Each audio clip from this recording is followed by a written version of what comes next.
Perfect. All right. Aloha mai kako and good evening, everyone. I'm Carrie Yarosevich, Executive Director of Early Childhood Action Strategy. And on behalf of the Commit to Keiki Steering Committee, I want to thank you all for joining us today to talk story with Mayor Roth about the needs of our youngest keiki and their ohana. And a huge thank you to our presenters and audience members who are joining us today. Over the last 4 years, Hawaii County has prioritized the health, safety, and learning of our youngest keiki in a number of ways. We know that when we invest early, we save both money and we save lives later. Our hope is that the county will continue to make our youngest keiki a priority and invest in prevention in years to come. We have 1 hour for this conversation. Peggy Mirzwa, Commit to Keiki's policy lead, will begin sharing a little bit about Commit to Keiki and about some recent polling results. We will then hear from 3 community members about the biggest issues facing our youngest keiki. Community members include Erin Henderson, who's the executive director of the Hawaii Association of Infant Mental Health. Monique Ibarra, who's the executive director of Domestic Violence Action Center, and Sean Kanaiapuni, who is the CEO and president of Partners in Development. We will then have an opportunity to hear from Mayor Roth about his thoughts on the issues he heard. We will be sure to include a couple of questions from the audience. Please post your questions in the Q&A function of the webinar, and the moderator will do her best to get to as many of those questions as possible. After Peggy and I share, we will be turning off our videos to moderate the Q&A. If we can please ask the moderator, Mayor Roth, and our community partners to please keep their videos on, we'd appreciate it. With that, it is my pleasure to introduce our moderator, Amy Kalili. Amy currently serves as the interim director of the Office of University Relations at UH Hilo. Amy is a UH Hilo alum with baccalaureate degrees in Hawaiian Studies and Business Administration. She earned her Master of Business Administration and Juris Doctor degrees from UH Manoa and was admitted to the Hawaii State Bar in 2007. Amy is a founder and managing partner for Pilini First, a media and communications consulting firm that works with clients to bring a Hawaiian perspective to their messaging. Previously, she worked as executive director at Moku'ola Honua Global Center for Indigenous Language Excellence and as executive director of AHA Punana Leo. Amy, mahalo for being here, and I will turn it over to you. Mahalo, Carrie. Mahalo for some of the context for this evening, who's going to be joining us, what we'll be discussing, and for the introduction as well. It's my pleasure to be here. Looking forward to some exciting conversation with our partners as well as Mayor Roth. But before we dive into any of that, Peggy, as Carrie mentioned, maybe you could just give us a little bit of context on what Commit to Keiki is and why you're hosting this event. Yeah, thank you so much, Amy. Hi, everyone. Thank you again for joining us. It's very exciting to have this conversation. Looking forward to it. I'm going to share my screen, so bear with me for one moment.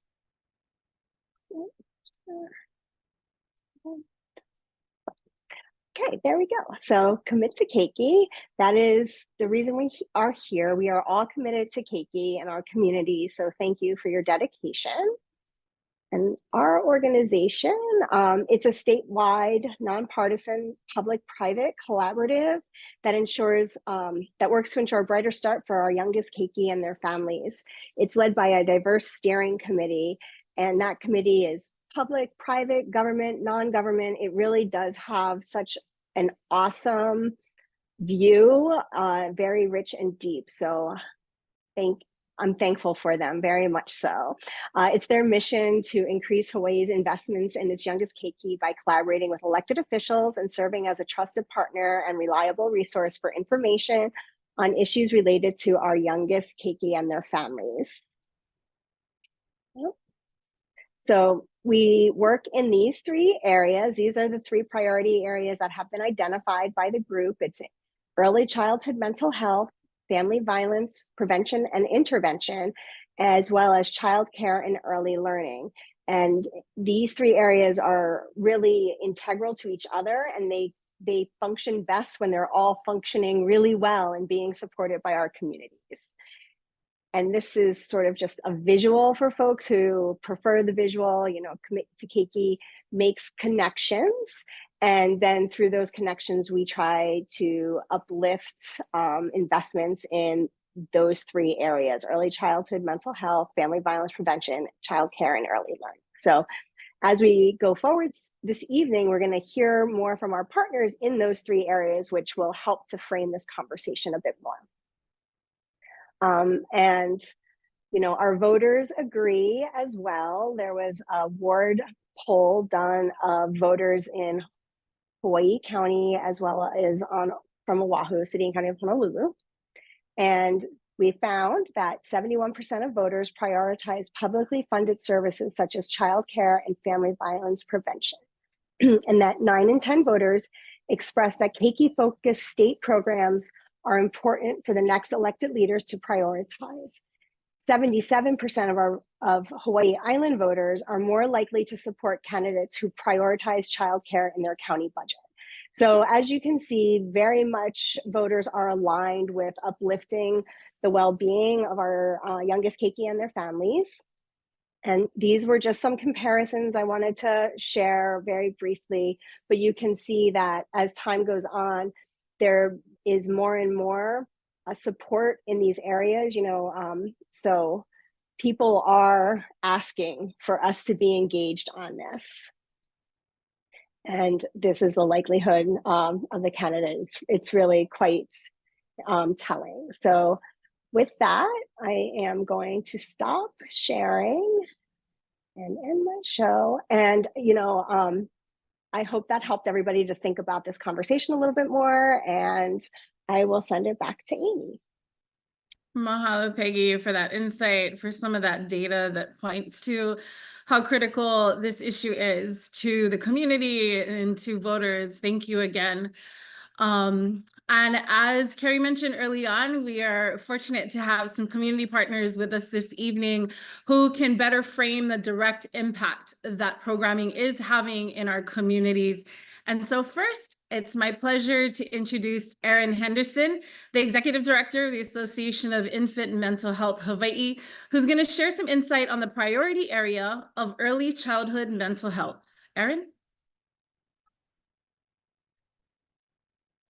And you can probably hear my 2-year-old who just decided to start talking as I unmuted myself. So I apologize for that. But you know, there's always a baby in the room, as we like to say in the field of infant mental health, and it's a good reminder to us of just how many providers in our field indeed are parents of young children as well.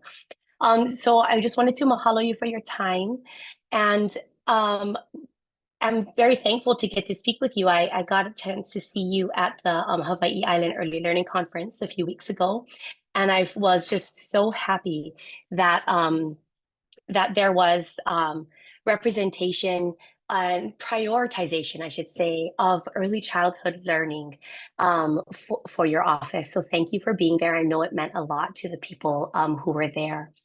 So I wanted to share a little bit about early childhood mental health and just how vital it is for lifelong health and well-being, which includes both the absence of mental illness as well as the presence of positive emotional, social, and cognitive development. So it's kind of a twofold thing.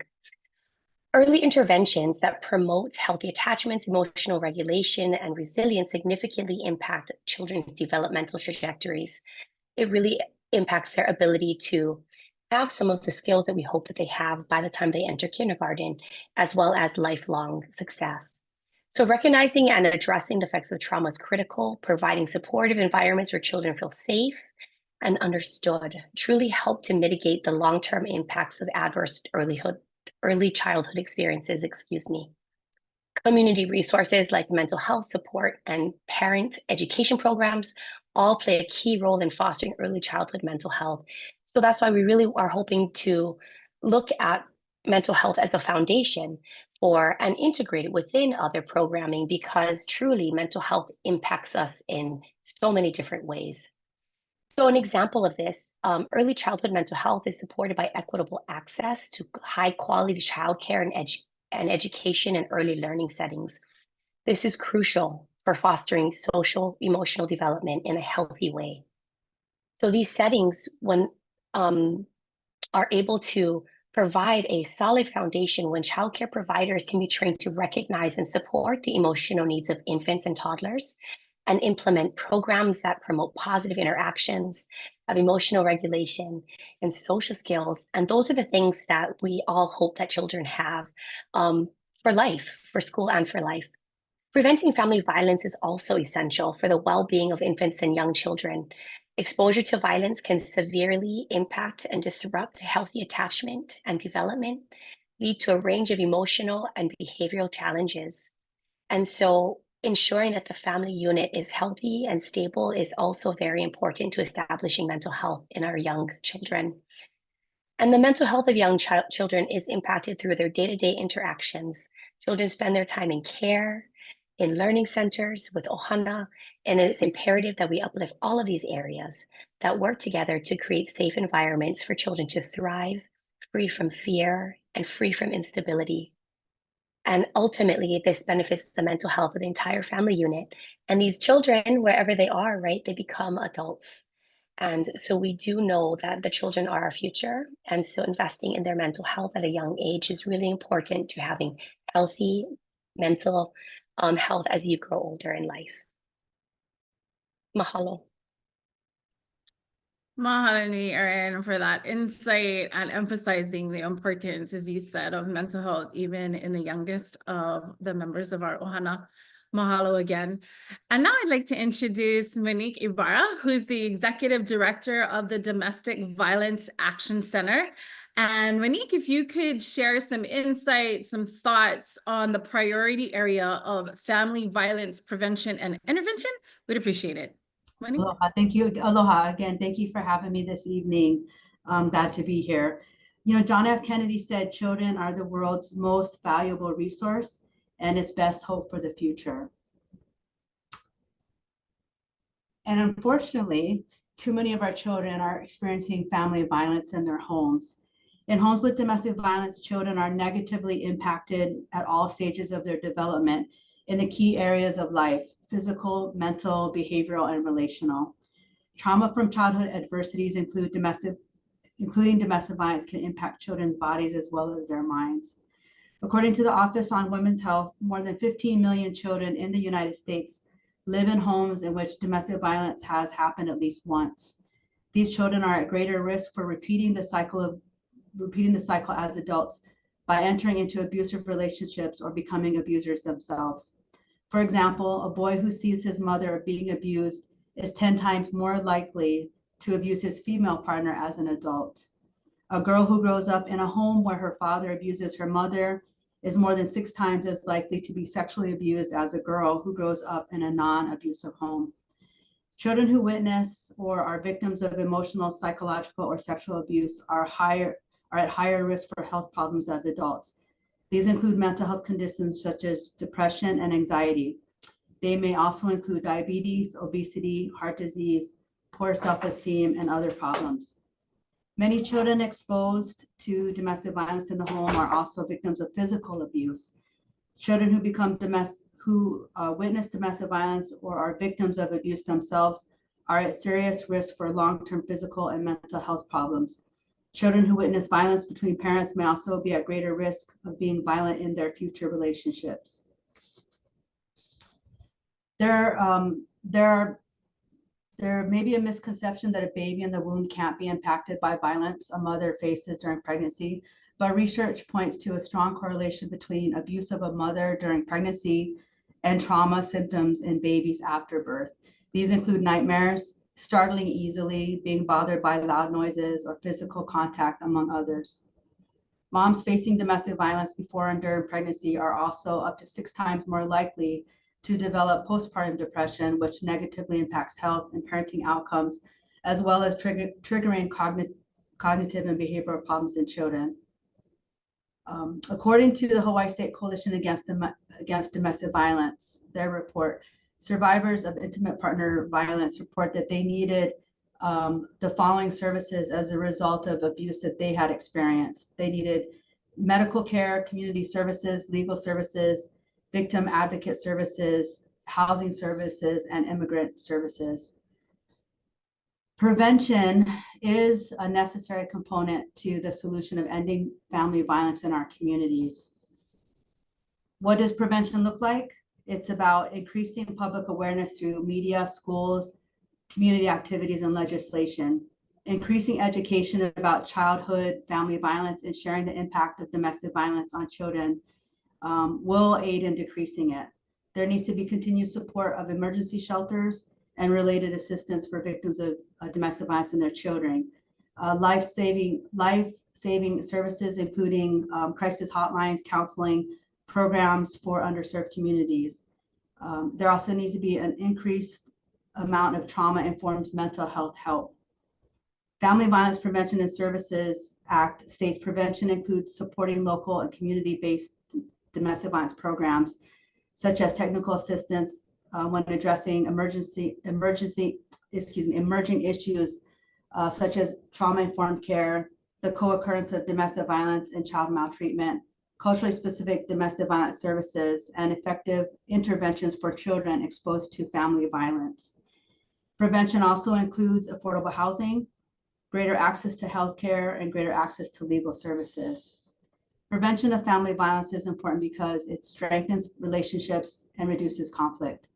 It protects physical and mental health of survivors and their families. It saves the physical, mental, and economic well-being of survivors.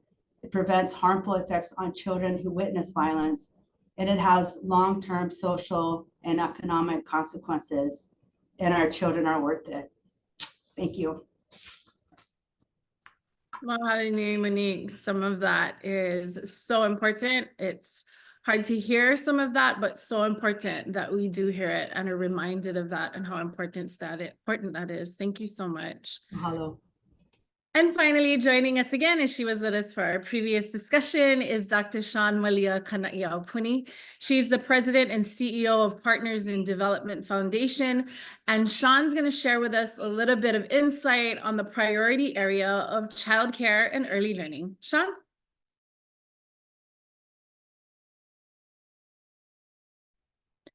Sean, you're on mute. Yes, I am. Thank you. Aloha mai kako. Good to see you, Mayor, and also everybody who's joining us for this session. Thanks to my two colleagues here who have shared some really important priorities of our Commit to Keiki steering committee and network. I wanted to share about our third priority, which is childcare and early learning as one of the critical third pillar of the stool that is this early childhood education arena. And I'm going to share my screen and write. Some of you may have already seen this, but it's so cute. So cuter than me. But yeah, as you can see by this little one who's sharing her heart with all of us. Childcare and early learning is really important for a variety of reasons, including as the important time when the brain synaptic connections are created in human beings, and all the brain research that shows that it's within the first 3 years of life that 85% of the brain connections are built, that scaffolding is built. And so really important time for all of us.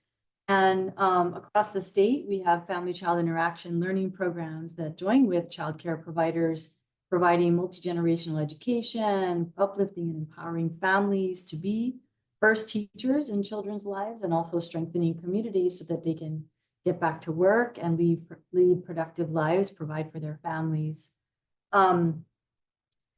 At Partners in Development Foundation, we offer Kopa'alana and Tutu and Me on the island of Hawaii. And I had shared a story earlier about the kind of impact that our programs have on families. And I'll share a different one that just came in from our Tutu and Me office about a mom who is the mother of 2 boys and started when her youngest one was 2 years old and brought them both. And her younger son was diagnosed with autism during COVID. And she was really it was very isolating for mom because she didn't really know what to do or and didn't have many connections that actually knew how to support her. And so she began the virtual preschool during COVID. We were all virtual. And then later transitioned to our in-person program in Kailua Kona when our sites opened up again. And then was able to take advantage of additional caregiver supports like education group classes and home visiting sessions that some of our childcare partners are able to provide. And so, and in those sessions, you can see some of the pictures here. There's family literacy, there's a connection with the whole family, but also with other people that have young keiki. There's the building of trusting relationships, and all of that goes into the healthy development of our young children's learning journeys. And today, both of her sons have completed the program and successfully transitioned to elementary school. Her younger son is doing really well, and she's a huge advocate for keiki who have experienced developmental delays. So that's where you see the family connection also being really important. With many of our participating Makua parents and caregivers coming to actually sometimes join us as staff and being really moved by their experience, but feels that programs like these give our parents the tools and resources to support our children and the kumu, the teachers in these programs as generation shapers, meaning that without them, we aren't able to shape that future generation, which is really today's generation, right? So I want to keep it short. And then learning through culture and play is really important in all of our sites and all of our activities, and just wanting to make sure that you have access to some of this important information. Mahalo for your time. Oops. I think I can stop sharing. Mahalo nui, Sean, and to both you, Monique, and Erin for giving us again some of that context and background to our priority areas.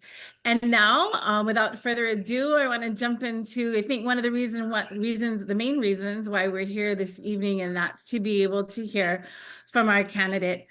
Current Mayor Mitch Roth was elected mayor of the County of Hawaii in November of 2020 with a vision of fostering a sustainable island community where residents could thrive and succeed for generations.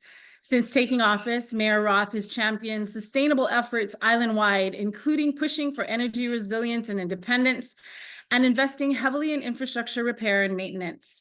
Under Mayor Roth's leadership, the County of Hawaii has added over 5,000 affordable housing units to the development pipeline. And Mayor Roth has created the first Hawaii County Early Childhood Resource Coordinator. Before being elected, Mayor Roth dedicated 27 years of his career to the safety and health of Hawaii Island residents, serving as the prosecuting attorney for the County of Hawaii. Mayor Roth holds a bachelor's degree from the University of Hawaii at Manoa and a Juris Doctorate from Whittier Law School, and he is a graduate of Waiakea High School. Mahalo nui, Mayor Roth, for joining us this evening and for spending time with us. Before we jump into what will be some questions and a kind of a question and answer period, just wanted to ask you to take a few minutes to share some thoughts and your insight, Mana'o, about early childhood care and the ways that you feel the mayor is in a position to support this type of work. Mayor Roth? Thank you so much. I actually have my GED from Kaimuki. My kids went to Waiakea. Kalamai. Oh, wow. That's even more interesting. Lots to say. You know, listening to all of the facts, this has been my life for the last 31 years. And when I was in Honolulu, I was on the domestic violence team. I think I may still have the record for consecutive DV convictions, which are very, very difficult to have. I came to Hawaii County and I was the coordinator for something called DIVIA, which was Domestic Violence Interagency Team. And with that team, we brought together various people to talk about all three of these issues. My passion has actually been in looking at domestic violence and trying to come up with ways of preventing this. And so if you look at my career as a prosecutor, you'll see that, you know, during that time, we created our Family Visitation Center, working with different groups to make that happen. We started DV vigils. We did sign wavings. We looked at other programs like the 40 developmental assets. I've done a lot of training in domestic violence. To me, if I look at everything, domestic violence is probably the biggest issue that we have in our society. If we can do something about domestic violence, almost all of the other issues will be taken care of. So, we've been working with programs like Camp Agape, a camp for kids whose parents are incarcerated, because we know that 50% of those kids will end up incarcerated. And we know that also their parents are more likely to be involved with domestic violence. One of the things we looked at is the women who are in mothers and babies programs. One of the questions I love to ask, another stat for you, is what percent of these women are coming from homes of domestic violence? And it's really amazing. About 99% of those women, when we ask, they're going to say that's how many percent. So domestic violence has been a big issue. Mental health has been, a big issue. So we've been looking at ways. I talked a little bit about the developmental assets. How do you put things in the children's way so they're going to have positive outcomes, not getting involved with mental health issues? Domestic violence is one of those things. And then if you look at what we've done, our administration as the mayor in the last 4 years, we actually were the first administration to prioritize early childhood. And, through that, and I have to give a big shout out, one, to Angela Thomas, who I believe is on, also Lieutenant Governor Sylvia Luke, who we've been working with. And I know that I saw Mayor Derek Kawakami. All 4 of the mayors have taken this on, and it's something that we are all talking about. The statistics are amazing. You get the biggest bang for your buck by focusing in this area. We know that the first 4 years is probably the most important 4 years, and unfortunately, it is the most unfunded 4 years of an education for kids. And so I got to give, again, just my thanks to Angela and her team to be where we're at. We just had our third professional conference, and it seems like every year there's more and more people, and I can't be more proud of what we're doing right now. Mahalo, Mayor Roth. We're going to jump in with some questions, and there were some questions that are coming straight from Commit to Keiki, but we're also taking questions from the participants. So again, for those of you, the 25 or so of you that are joining us and participating this evening, please put your questions in the Q&A box that you'll find at the bottom of your Zoom screen, and we'll try to get to as many of those as we can.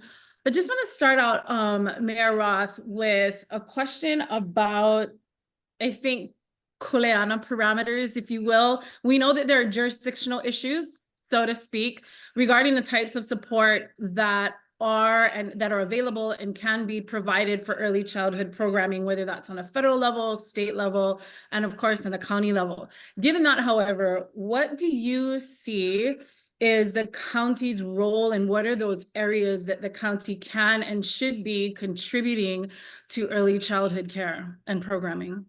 Yeah, so traditionally you'd be looking to the state for the Department of Education, Department of Human Services, but one of my favorite sayings is something by Wayne Gretzky, the famous hockey player. Great hockey players don't skate to where the puck is, but where the puck is going to be.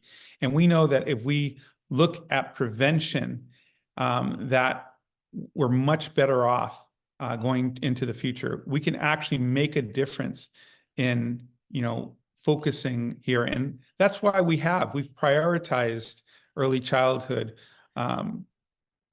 to make sure that our kids are successful moving into the future. When you look at successful places, Silicon Valley, they invested in education. The places that have been successful, Singapore, they invested in education. If your biggest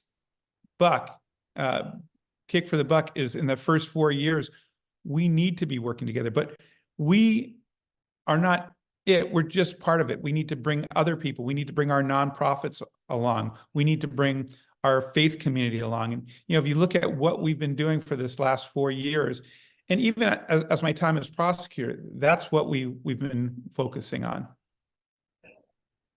Mahalo for that, Mayor Roth. One of the, speaking about what the county has done during your time and your tenure up to this point as mayor, one of the questions that came up in the previous session, and participants are honing in on this again, the acknowledgement of your establishment of the early childhood coordinator position within the county. Currently, that position, those efforts, that initiative is being supported through ARPA funds.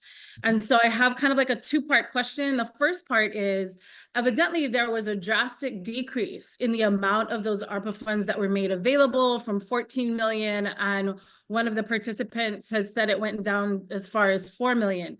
So can you speak to that? What happened to that funding? Why was it decreased so drastically, if this is indeed such an important area for the county and for your administration? Well, it is. And remember, we had 0 before. So we have a lot of needs that are out there. Some of the needs are going to housing. And, we heard a little bit earlier, making sure that there's affordable housing out there is also something that is critical. And so we looked and we had to make some decisions. And so that's what we did. Thank you. Thank you for your pointed and clear answer to that. And I just want to reiterate that because, again, I know that it's been a question that several people have asked. And so what I'm understanding is it went to other critical areas such as housing and housing development. So thank you for that. Kind of sticking with this notion of funding for this particular area within the county, even though the funding was decreased, there is still funding there. Nonetheless, that ARPA funding will be wrapping up in the next couple of years. I believe it's 2027. What are your plans for sustaining the effort beyond the term of the ARPA funding? Yeah, and I believe those funds actually come up in 2026. So our team has been meeting. We have some options that we're looking at, but one of the things when you have things funded by grants, you look to see how well they've performed. This has performed very well, this position. And so we are definitely looking at making this a permanent position. Like I said, it's proved itself, it's proved its worth, and I think it's going to continue to prove its worth in protecting our community moving forward. Mahalo. One other question that's, I think, related to the existing effort and the existing resources that are being put into this. Do you have thoughts on how to leverage that? So I hear what you're saying in terms of the success justifies, the sustainability of that going forward. Do you have any ideas about how to leverage and increase what's already there?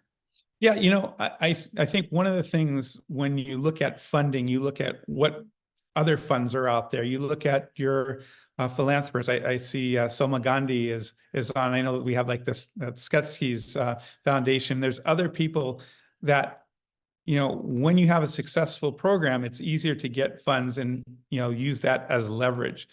So we're looking at funding from both federal, state, as well as philanthropists to help really improve what we have there.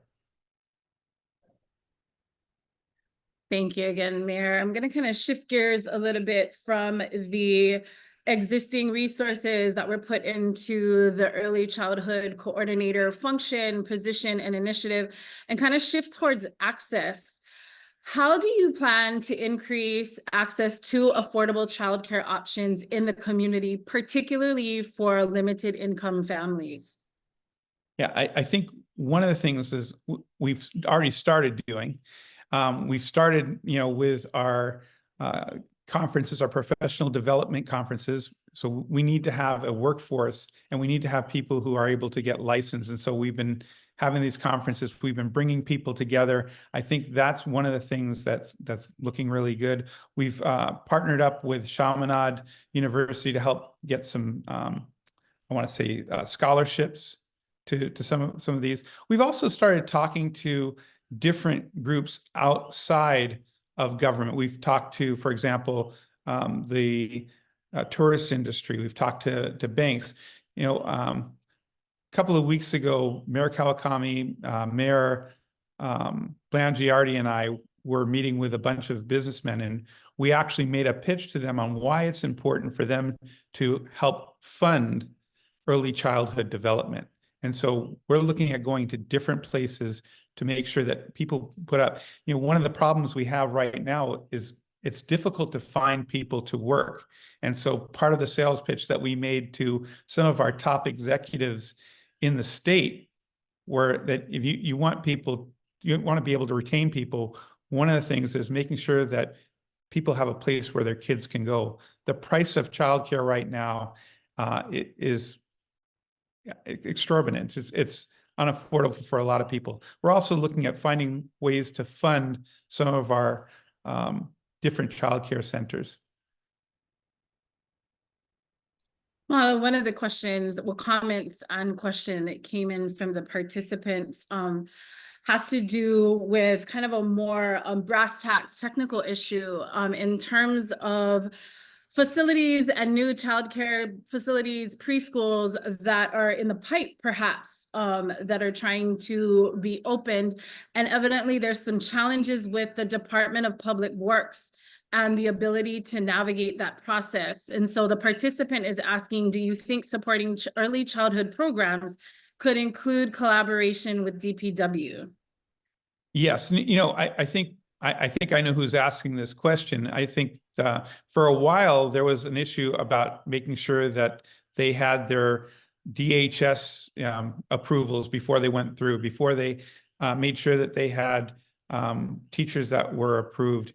So I think that part of their issue has been moving past. I think they've started got licensed through them, and now we're working at trying to move their progress of their building forward.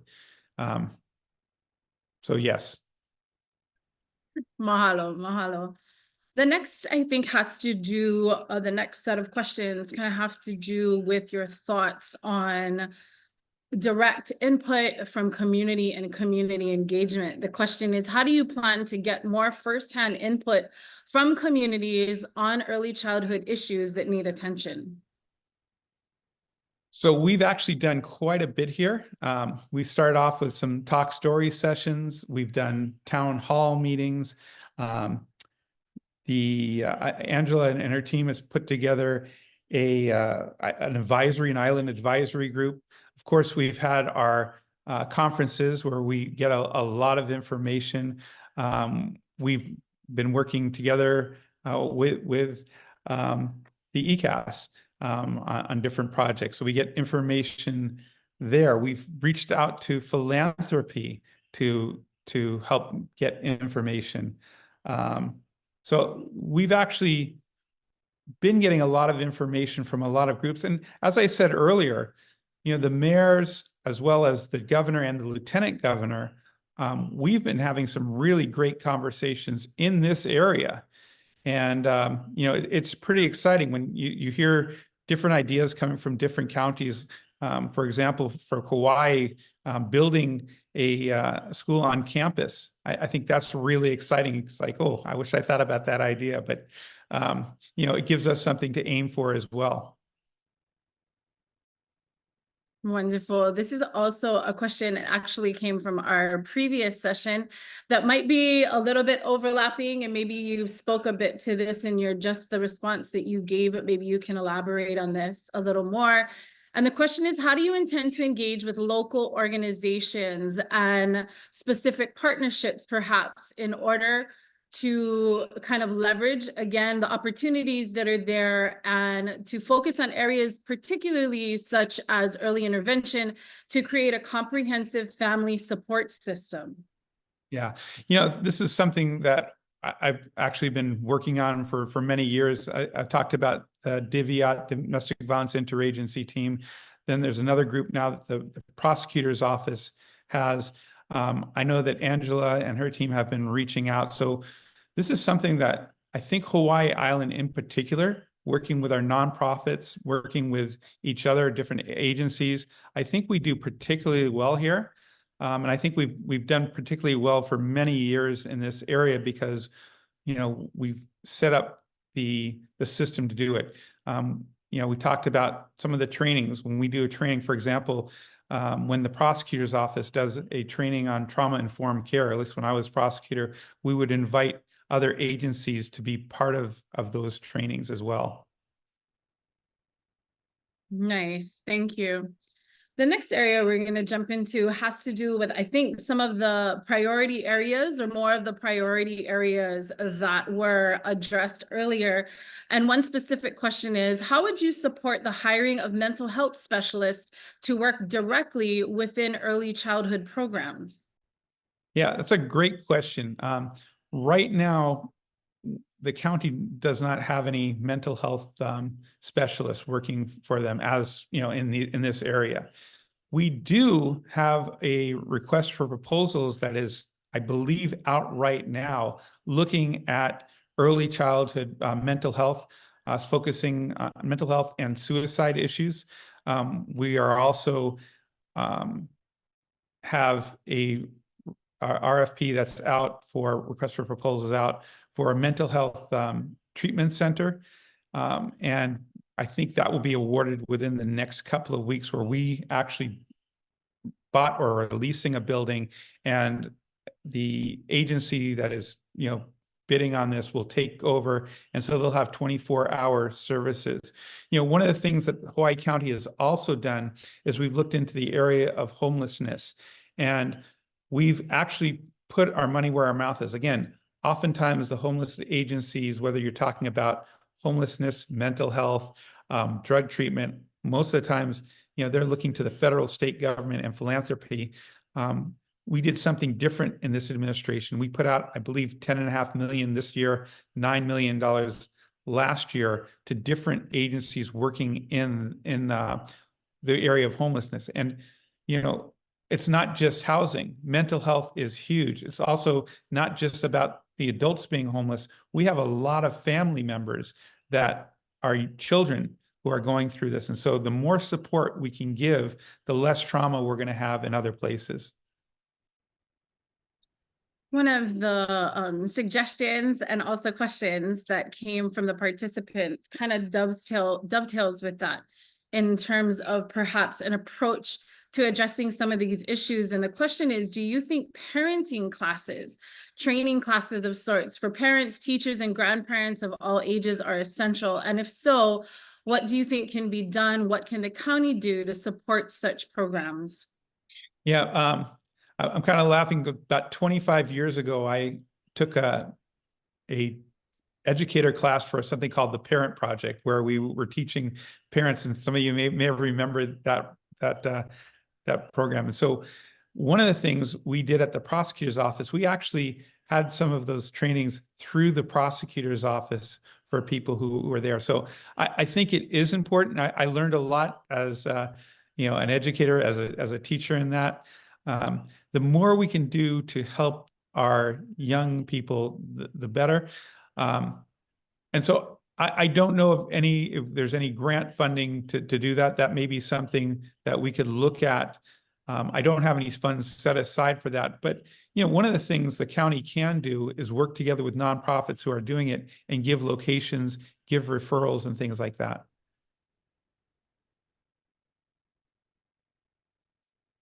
Oh, I've lost you. Okay, I'm back. Okay. Mahalo for that. I'm going to shift gears a little bit on this question. I think I can see the nexus of it. This is a question that came from a participant, and it has to do with women and girls specifically. What are some of your top priorities to address the needs and concerns of the women and girls of Hawaii County? And I think given that we're talking about our keiki, our kamali'i, you know, many times that's the wahine in our community that are charged with taking care of and, you know, nurturing our children. So your thoughts on priorities as it relates to needs and issues, concerns of women and girls in Hawaii County? Well, I can go a whole bunch of different ways, but, you know, we talked, I know that about domestic violence and making sure that you know, domestic violence for too many years has been a women's issue versus a community issue. And so I think it's really important. Yeah, I actually have done maybe hundreds of talks on domestic violence. And one of the things I always talk about is making sure that, you know, men understand how important this issue is. I have 2 daughters myself. And so making sure that we're having this as something that it's not just a woman's issue, it's an everybody's issue, making sure that there's opportunities for treatment. You know, a lot of people, I don't want to go off too much on a tangent, but making sure that they have the programs that are supportive, making sure I realize our shelters are not supposedly, you know, just for one sex. Domestic violence does happen both ways, but when it happens to a woman, it's more likely that you're going to have a lot more violence than the other way around. And so it's important that we have, for example, shelters for them, but it's also important that we have programs for them. Women are much more likely to be victims of crimes. And so what you saw from our prosecutor's office when I was there, we had actually a lot of support in this area. Mahalo, Mayor. And we have a couple more questions that are coming back to the ARPA funding topic. And one of the specific questions had to do with that. I know that you referenced previously that the decrease in the ARPA funds that were available for early childhood care and programming went to other critical issues such as housing development. I think the question had to do with whether or not within that scope, that umbrella of housing, are there other programs that maybe were funded that still had some direct nexus to early childhood, whether that's centers or WIC or SNAP or anything of that nature. I think there's a real desire by the participants to kind of get a feeling for how that decision was made and where those ARPA funds went, if you don't mind reiterating on that and elaborating a bit. Yeah, I don't have the specifics, but I will say that when you're providing services to the community, almost all of that has benefits that can come back. You're talking about housing, if you're talking about, for example, fixing our parks. So, there's, I'm not sure exactly where all those funds, I don't have the spreadsheet in front of me right now. I also think that we had some ideas of things that we wanted to do, but we weren't able to do timely enough to use the funds. Mahalo again, Mayor. We're coming to kind of the end of our time together. Wanted to again, Mayor, for taking the time and for being willing to share insight and to answer some of these questions that are important. I think to the agencies who are here, as well as the individuals who took the time to join us this evening. But before we close up, just wanted to give you an opportunity to take a few more minutes to just kind of summarize, encapsulate, or include anything else that you would like as it relates to the importance of our keiki, our kamali'i, and the county doing what it can do as it relates to early childhood care and programming. Sure. Let me start off. I know there's a lot of agencies and different people who are on this Zoom. I first want to thank you for everything that you're doing. This is not something that one person could do. It's not something that the county can do by itself. It really takes all of us working together to make a difference. And I really see that happen on Hawaii Island. I'm so thankful for the different nonprofits. I've sat on boards in this area. And so I know how important that this work is. As I said earlier, I think the root of all of our problems comes back to this area, whether we're talking about domestic violence, mental health, early childhood. And so it's important that we do prioritize this area. And I'm proud that our administration was the first administration to prioritize this.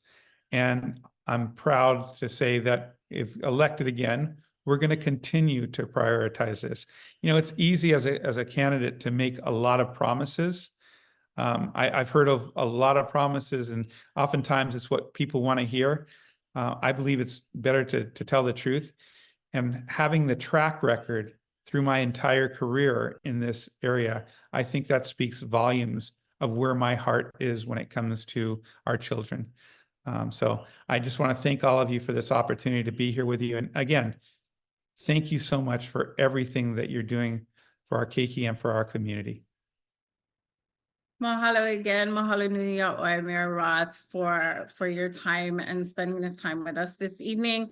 And to our community partners, to Erin, Monique, and Sean, mahalo yaʻoko e kolu for joining us and sharing your mana'o and insight as well.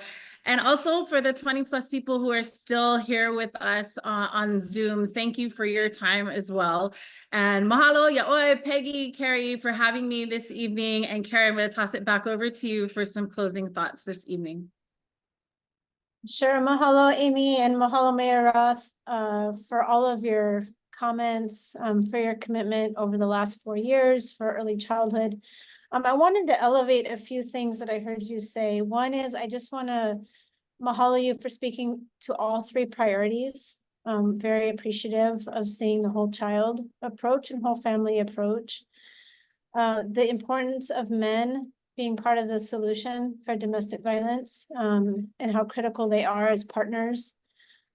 The fact that this is the most unfunded area in the first 4 years, I think that's really critical. And I appreciate that you also highlighted that it's a CACO thing, that it is federal, state, county philanthropy, our nonprofits, and our business community. And that the root comes back to all of these issues. So for me, when we talk about this is the root and it's the most unfunded, you know, my hope is that we will figure out how do we work with county council members to really prioritize these early years so that the funds are coming from a lot of different directions, because Hawaii is one of the few states that didn't have children and families programming at the county levels. And we're appreciative that you have prioritized this over the last 4 years. So thank you so much for joining. I know that you are extremely busy, and I know that the campaign season is overwhelming, and I appreciate that this is time out of family time. So thank you so much for joining. Thank you to our panelists, and thank you to everybody that joined us tonight. And thank you for all the work that you do on behalf of our keiki and our families. Thank you. Hi, ahui o kako. Thank you so much, everyone. Aloha. Thank you, everybody.